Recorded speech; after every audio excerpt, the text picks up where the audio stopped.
خدا یسوع مسیح میں آپ سب کی سلامتی ہو۔ میں پادری پطرس یونس ہر روز آپ کے لیے خداوند کا کلام لے کر آتا ہوں، جس کا عنوان ہے روز کی روٹی، جس میں ہم زبوروں کا تعارف، پس منظر، پیغام اور اطلاق بیان کرتے ہیں۔ تو آج کی روٹی میں ہم زبور 9 کے متعلق سیکھیں گے۔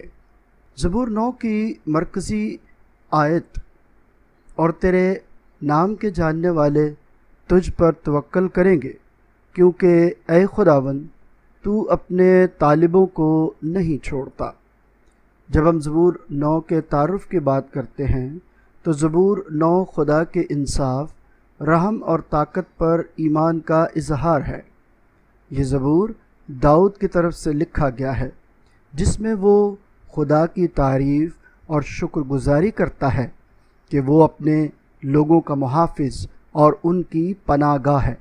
زبور 9 ہمیں یہ یاد دلاتا ہے کہ خدا نہ صرف انصاف کے ساتھ فیصلے کرتا ہے، بلکہ مظلوموں کی حمایت بھی کرتا ہے۔ زبور 9 کے سرنامے میں مرگ پسر کے لیے عبرانی لفظ موت لابین استعمال ہوئے ہیں۔ موت کا مطلب موت ہے، جو عربی کے لفظ موت کی طرح ہے، اور بائبل کی عبرانی میں عمومی طور پر مرگ کے معنی میں استعمال ہوتا ہے۔ لابین کا لفظی معنی بیٹے ہیں، اور اس کا تعلق عبرانی لفظ بین سے ہے، جس کا مطلب بیٹا ہوتا ہے۔ اگر ہم مختلف تفسیری تشریحات کی بات کریں تو لغوی معنی میں لفظی طور پر موت لابین کا ترجمہ مرگ پسر یا بیٹے کی موت ہوگا۔ تشریحی معنوں میں کچھ علماء کے مطابق یہ ممکنہ طور پر ایک مخصوص موسیقی کی دھن کا نام ہے جس پر یہ زبور گایا جاتا تھا۔ اس طرح موت لابین کا مطلب کسی ایسے شاعرانہ انداز یا دھن کی طرف اشارہ ہو سکتا ہے جو غم اور اندوہ کے احساسات کو ظاہر کرتی ہے۔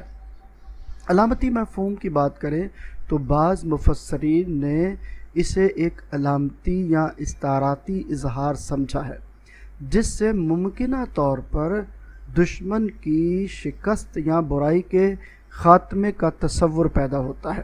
یوں زبور 9 میں مرگ پسر کے لیے موت لابین کے الفاظ کا استعمال اس زبور کے مخصوص سرنامے یا دھن کو ظاہر کرتا ہے۔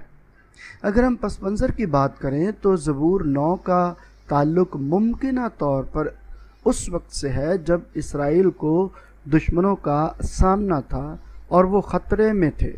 داؤد بادشاہ کے طور پر اکثر مشکلات اور خطرات کا سامنا کرتے رہے، اور ان کے لیے خدا پر ایمان کا یہ اظہار نہایت اہمیت رکھتا تھا۔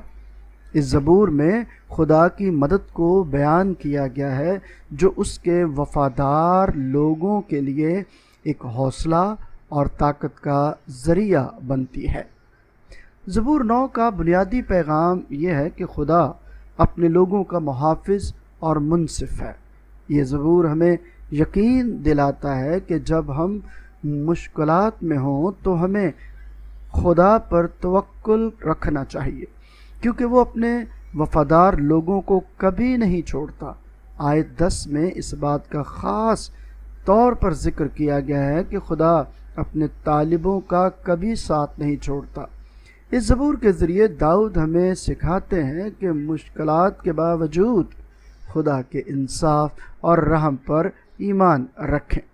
جب ہم اطلاق کی بات کرتے ہیں تو یہ زبور ہمیں دعوت دیتا ہے کہ ہم اپنی مشکلات اور مصائب میں خدا پر بھروسہ کریں۔ جیسے داؤد نے خدا کی قدرت اور انصاف پر یقین رکھا، اسی طرح ہمیں بھی اپنی زندگی میں اس کی طرف رجوع کرنا چاہیے۔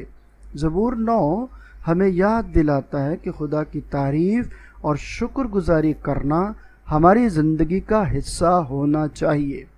ہمیں ہر وقت اس کے انصاف اور مہربانی کے لیے شکر گزار ہونا چاہیے۔ اس زبور کے ذریعے ہمیں یہ یقین ملتا ہے کہ خدا انصاف کرنے والا ہے اور وہ ظالموں کو سزا دیتا ہے، اگرچہ کبھی کبھار ایسا محسوس ہوتا ہے کہ دنیا میں انصاف کی کمی ہے، مگر خدا پر ایمان رکھنے سے ہمیں یہ اطمینان ملتا ہے کہ وہ ہمارے حق میں انصاف کرے گا۔ جب ہم زبور 9 کے متعلق سیکھتے ہیں تو ضرور ہے کہ اس پر عمل کرنے کے لیے دعا بھی کریں۔ آئیے مل کر دعا کریں۔ اے خداوند، ہم تیرے نام پر بھروسہ کرتے ہیں کیونکہ تو ہمارا محافظ اور پناہ گاہ ہے۔ ہماری مشکلات میں ہمیں کبھی نہ چھوڑ اور ہمیں ایمان اور امید کے ساتھ تیرے انصاف پر یقین رکھنے کی توفیق دے۔